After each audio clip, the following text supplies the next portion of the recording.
भन्सार सुधारको रणनीति।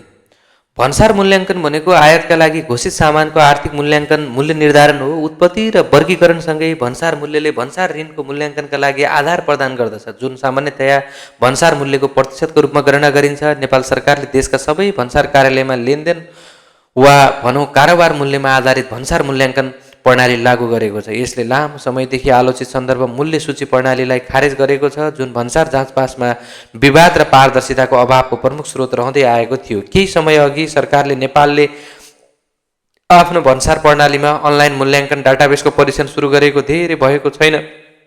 यो सुधारले छिटो र बढी अनुमानित क्लियरेन्स, कम व्यापार लागत र निष्पक्ष मूल्याङ्कन र सरलीकृत प्रक्रिया र व्यापारमा आधारित अर्थतन्त्रमा सजिलो अनुपालना मार्फत व्यापारलाई फाइदा पुग्ने अपेक्षा गरिएको र सो अनुभूति गरिएको। केही समय अघि विराटनगर र पछाडि वीरगञ्ज भन्सार कार्यालयबाट अनलाइन मूल्याङ्कन डाटाबेसको सुरुवात भएको थियो। भन्सारमा अनलाइन मूल्याङ्कन डाटाबेसले जोखिम मूल्याङ्कन उपकरणको रूपमा काम गर्दछ। भन्सार प्रशासनलाई आयातित सामानका लागि घोषित मूल्यको शुद्धता प्रमाणित गर्न मद्दत गर्दछ। यस्तो डाटाबेसले सम्भावित कम घोषणा वा अधिक घोषणालाई तह लगाउन र पहिले आयात नगरिएका वस्तुका लागि हालसालैका भन्सार मूल्यहरूको रेकर्ड राख्दछन्। विश्व भन्सार सङ्गठनले यस्ता राष्ट्रिय डाटाबेस विकास र प्रयोग गर्न दिशानिर्देश प्रदान गर्दछ। यसले एक व्यापक डिजिटल स्रोत र व्यापार उपकरण पनि प्रस्तुत गरेको छ, जसमा सामञ्जस्यपूर्ण प्रणाली र उत्पत्तिको नियमनसँगै मूल्याङ्कन जानकारी समावेश छ। जुन 2023मा एसियाली विकास बैङ्कले घरेलु र अन्तर्राष्ट्रिय व्यापार सुधार गर्न नेपालको नीतिगत सुधारको कार्यान्वयनलाई समर्थन गर्न $5 करोड अमेरिकी ऋण स्वीकृत गर्यो। एडिबीको कार्यक्रमले सरकारले चलिरहेको भन्सार सुधार र आधुनिकीकरणको योजनालाई समर्थन गर्छ। भन्सार शुल्क र शुल्कको इलेक्ट्रोनिक भुक्तानी र निर्यात कागजातको इलेक्ट्रोनिक पेश गर्ने जस्ता डिजिटल प्रविधि परिचय गराएर भन्सार प्रक्रियालाई बढाउन खोज्दछ। यस क्रममा अनलाइन भन्सार मूल्याङ्कन डेटाबेस स्थापना गर्ने र भन्सार जाँचपासलाई गति दिने, निर्यात कागजात घटाउने पनि समावेश छ। नेपाल राष्ट्र बैङ्कका अनुसार आर्थिक वर्ष 2023-24मा निर्यात र आयात समावेश गर्ने कुल व्यापारले नेपालको जिडिपीको 30.6% ओगटेको छ। अनलाइन मूल्याङ्कन डेटाबेसले कर सङ्कलनमा पूर्वानुमान क्षमता बढाउने र व्यापारी र भन्सार अधिकारीका लागि सामानको अधिक वा कम मूल्याङ्कन सम्बन्धी गलतफहमी स्पष्ट गर्नेछ र भन्सार प्रक्रियामा दोहोरोपना घटाउनेछ र पारदर्शिता बढाउनेछ, लागत कम गर्नेछ। मुलुकले अति कम विकसित देश स्थितिबाट स्नातक गर्ने तयारी गरिरहेको बेला यस्तो प्रणाली अपनाउनु आवश्यक छ। अनलाइन मूल्याङ्कन डेटाबेसले जोखिम मूल्याङ्कन र डेटा विश्लेषण उपकरणको रूपमा काम गर्दछ र जसले मूल्य सिधै निर्धारण गर्नुको सट्टा अन्य मूल्याङ्कन विधिलाई पूरक बनाउँदछ र व्यापारीहरूले पनि यो पहललाई स्वागत गरेका छन्। यसले व्यापारलाई अझ प्रभावकारी पारदर्शी बनाउने बताएका छन्। नयाँ प्रणालीले व्यापारीमा उत्साह उत्पन्न गरेको छ किनभने यसले उनीहरूलाई वास्तविक मूल्यहरूमा आधारित लेनदेन गर्न अनुमति दिन्छ। अनलाइन मूल्याङ्कन डेटाबेस अन्तर्राष्ट्रिय उत्कृष्ट अभ्याससँग मिल्दोजुल्दो छ। यसको व्यावहारिक कार्यान्वयनले व्यापारीहरूलाई पारदर्शी हुन पनि आवश्यक पर्नेछ र भन्सार विभागका अनुसार विराटनगर भन्सारमा 3 महिनाको पाइलट चरणपछि नयाँ प्रणाली देशभर लागू गरिएको छ। यो प्रणाली अब देशभरका सबै प्रमुख साना भन्सार बिन्दुमा विस्तार गरिएको कुरा सार्वजनिक गरिएका छन्। यससँगै भन्सार मूल्याङ्कनका लागि सान्दर्भिक मूल्य पुस्तिका राख्ने र भन्सार अभ्यासको अन्त्य भएको छ। नेपालका अर्थतन्त्रमा भन्सार मूल्य निर्धारण केवल कर सङ्कलनको औजार मात्र होइन, आर्थिक न्याय र व्यापारिक प्रतिस्पर्धाको आधार हो। तर व्यवहारमा यो प्रणाली अझै पारदर्शी र निष्पक्ष बन्न सकेको थिएन।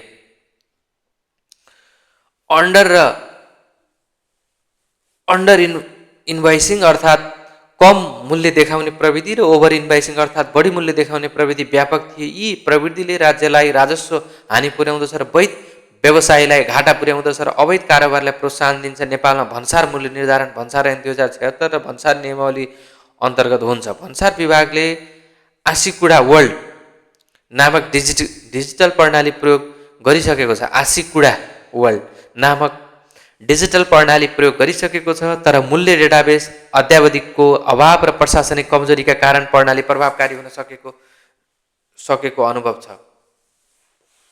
यसले राजस्व प्रणालीमा ठूलो हानि पुर्याएको थियो र भन्सार मूल्याङ्कन सामान्यतया लेनदेन मूल्य प्रयोग गरेको निर्धारण गरिन्छ। यद्यपि लेनदेन मूल्य निर्धारण अपर्याप्त हुँदा अन्य 5 विधि प्रयोग गरेर मूल्याङ्कन निर्धारण गर्न सकिन्छ। भन्सार मूल्याङ्कनका विधिमा लेनदेन मूल्य, समान वस्तुहरूको लेनदेन मूल्य र घटाउने विधि, गणना गरिएको विधि र फलब्याक विधि रहेका छन्। भन्सार मूल्याङ्कन सामान्यतया सामानको वास्तविक मूल्यमा आधारित हुन्छ, जुन सामान्यतया बीजकमा देखाइन्छ। यी मूल्य साथै केही तत्त्वका लागि समायोजन लेनदेन मूल्य बराबर हुन्छ। यो भन्सार मूल्याङ्कन सम्झौतामा उल्लेख गरिएको मूल्याङ्कनको पहिलो र सबैभन्दा महत्त्वपूर्ण विधि हो।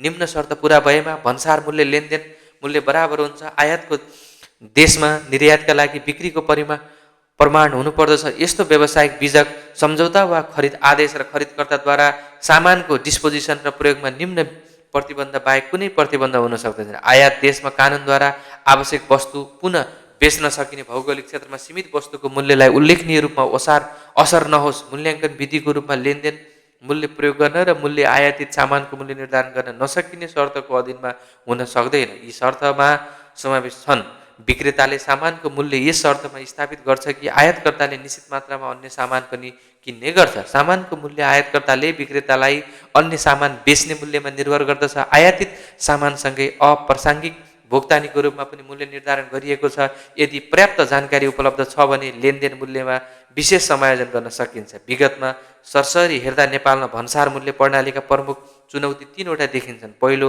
अन्डर इन्भोइसिङ, ओभर इन्भोइसिङ, नियन्त्रण असफलता र दोस्रो, प्रशासनिक कमजोरी र तेस्रो, डिजिटल प्रणालीको अपूर्णता। मूल्य डेटाबेसको अत्यावधिक अभाव र यी चुनौतीलाई सम्बोधन नगरेसम्म भन्सार मूल्य प्रणाली पारदर्शी र निष्पक्ष बन्न सक्दैन भनिन्थ्यो। सुधारका लागि नेपालले 3 प्रमुख कदम चाल्नु पर्दछ। पहिलो, डिजिटलाइजेसनलाई अझै गहिरो बनाउँदै ब्लकचेन र अन्य सुरक्षित प्रविधि प्रयोग गरेर मूल्य निर्धारण पारदर्शी बनाउनुपर्छ। दोस्रो, क्षेत्रीय सहकार्यलाई प्राथमिकता दिँदै सार्क र बिमस्टेक स्तरमा साझा मूल्य डेटाबेस निर्माण गर्नुपर्दछ। यसले छिमेकी मुलुक बीचमा मूल्य तुलना सजिलो बनाउनेछ। अन्डर इन्भोइसिङ नियन्त्रण गर्न मद्दत पुर्याउनेछ। तेस्रो, निजी क्षेत्रसँग विश्वास निर्माण गर्दै व्यापारीलाई साझेदारीका रूपमा हेर्नुपर्दछ। नेपाल भन्सार मूल्य प्रणाली सुधार नगरेसम्म राजस्व सङ्कलनमा वृद्धि र व्यापारिक प्रतिस्पर्धामा निष्पक्षता र अन्तर्राष्ट्रिय व्यापारमा विश्वस्तता सम्भव छैन। आजको चुनौती यही हो। भन्सार मूल्यलाई केवल कर सङ्कलनको औजार होइन, आर्थिक न्यायको आधार बनाउने। नेपालले छिमेकी मुलुकबाट सिक्दै विश्वव्यापी अभ्यासलाई आत्मसात गर्दै भन्सार मूल्य प्रणालीलाई सुधार्न सके मात्र आर्थिक मेरुदण्ड बलियो हुनेछ। विभागले यो प्रणाली विश्व व्यापार सङ्गठनको भन्सार मूल्याङ्कन सम्झौता, जसलाई स्पष्टता ज्ञात मूल्याङ्कन प्रणाली भनिन्छ, यो अनुरूप लागू गरिएको बताइएको छ। यस ढाँचा अन्तर्गत भन्सार मूल्य मुख्यतया वास्तविक लेनदेन मूल्यको आधारमा मूल्याङ्कन गरिन्छ।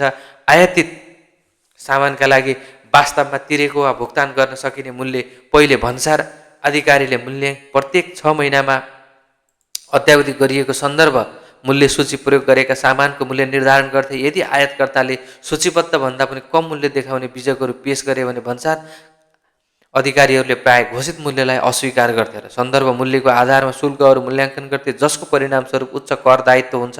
यो अभ्यास अब बन्द गरिएको छ। नयाँ प्रणाली अन्तर्गत भन्सार मूल्याङ्कन अनलाइन मूल्याङ्कन सफ्टवेयर र डेटाबेस प्रणाली प्रयोग गरेर गरिएको छ, जसले घोषित लेनदेन मूल्यलाई मूल्याङ्कनको लागि प्राथमिक आधारको रूपमा मान्यता दिन्छ र प्रणालीले कृत्रिम बुद्धिमत्ता र समर्थित विश्लेषण पनि समावेश गर्छ। मानव विवेक घटाउँदछ, पारदर्शिता सुधार गर्दछ।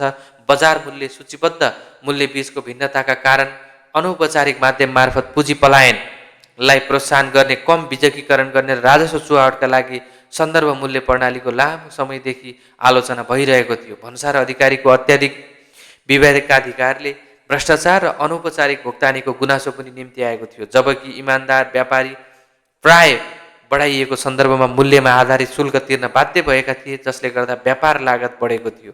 विभागले नयाँ प्रणालीको व्यापार लागत घटाउने र विदेशी व्यापारलाई सहज बनाउने अपेक्षा गरेको छ। निजी क्षेत्रका संस्थाहरूले लामो समयदेखिको सन्दर्भ मूल्य प्रणाली खारेज गर्ने ज्ञात मूल्याङ्कन विधिको पूर्ण कार्यान्वयनको माग गर्दै आएका छन्। यस व्यवस्थाले उत्पादनमा आधारित अर्थतन्त्र निर्माण गर्ने लक्ष्यका साथ सरकारले भन्सार सुधार रणनीतिहरूको नयाँ चरण तर्जुमा गर्न थालेको छ। यो त थियो भन्सार सुधारको रणनीति।